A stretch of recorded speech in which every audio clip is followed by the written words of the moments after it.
ओम नमो भगवते वासुदेवाय. सार्थ सुबोध ज्ञानेश्वरी. लेखन आणि वाचन सौ मनीषा भास्कर अभ्यंकर, महाराष्ट्र, मिरज 416410. अध्याय 2. सांख्ययोग. स्थितप्रज्ञ भाग 5. इंद्रियांचे सामर्थ्य. ओवी आहे 310 ते 314 आणि गीतेचा श्लोक आहे 60वा. साधक विषयांचा त्याग करून आत्मसुखात रममाण होण्याचा प्रयत्न करत असतो. त्यामुळे त्याची विषयांची आवड नष्ट होऊ लागते. पण या साधकाला सुद्धा ती इंद्रिये कशी त्रास देतात ते भगवंत या श्लोकात सांगत आहेत.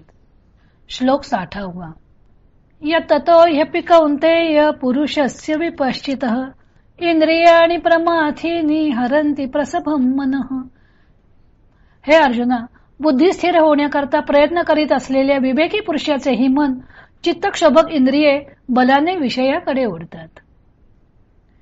येरवी तरी अर्जुना, हे आया नये साधना, जे राहाटता ती जतन निरंतर.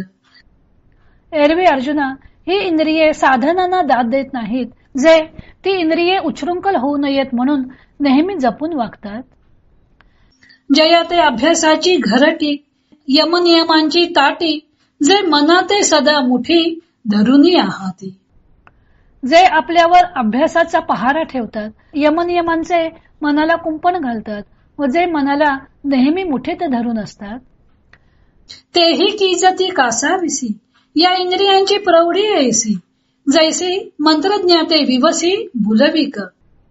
त्या साधकांना देखील ही इंद्रिये अगदी कासावीस करून टाकतात. या इंद्रियांचा प्रताप हा असा आहे, ज्याप्रमाणे हडळ मांत्रिकाला चकवते.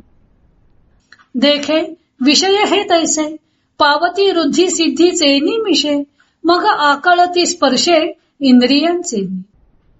त्याप्रमाणे पहा, हे विषय वृद्धिसिद्धीच्या रूपाने प्राप्त होतात आणि मग ते इंद्रियांच्या द्वारे साधकाच्या मनाला ग्रासून टाकतात.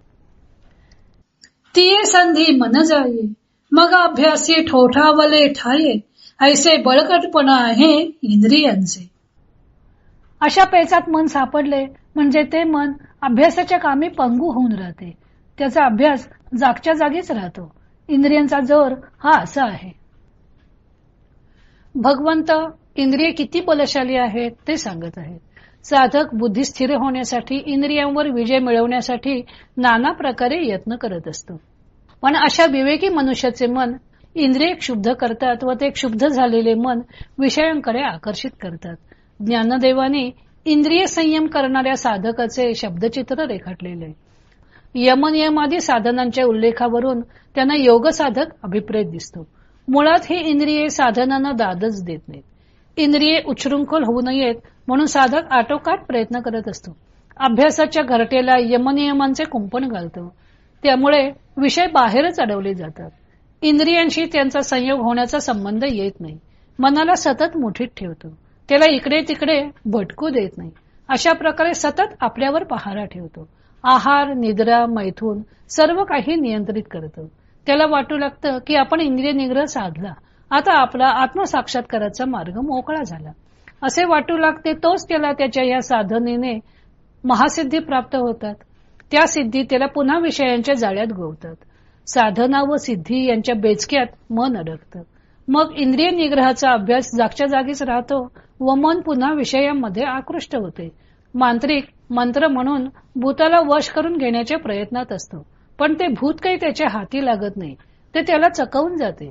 तसेच साधक परब्रह्मरूपी मोठे भूत वश करण्याचा प्रयत्न करत असतो. त्यासाठी नाना साधनं करतो, पण ते भूत मात्र त्याला चकवा देतात. त्याच्या प्राप्तीसाठी जे तो उपाय म्हणून करतो ते अपायच होतात असं सिद्ध होतं. आधी मन इंद्रिय निग्रह करण्याकडे वळतच नाही. त्यातून वळण्याचा प्रयत्न केलाच तर तो त्याचा निश्चय फार काळ टिकू शकत नाही व तो निश्चयही टिकला तर महासिद्धी त्याची वाट अडवून बसलेल्याच असतात. आणि महासिद्धी भेटल्यावर त्यांनी आपली वाट अडवली आहे हे त्याला कळतच नाही व या सिद्धी म्हणजे आपली या मार्गातील प्रगती असेच तो मानू लागतो आणि पुन्हा तो उलथून संसारात पडतो. असे हे इंद्रियांचे सामर्थ्य अगाध आहे. बाह्य प्रयत्नांनी इंद्रियांचा निग्रह करत असताना हट्टी इंद्रिये कधी निसटून जातात याचा पत्ता लागत नाही. त्याकरता उपाय काय करावा ते भगवंत पुढच्या श्लोकात सांगणार आहेत तो भाग आपण उद्या पाहू.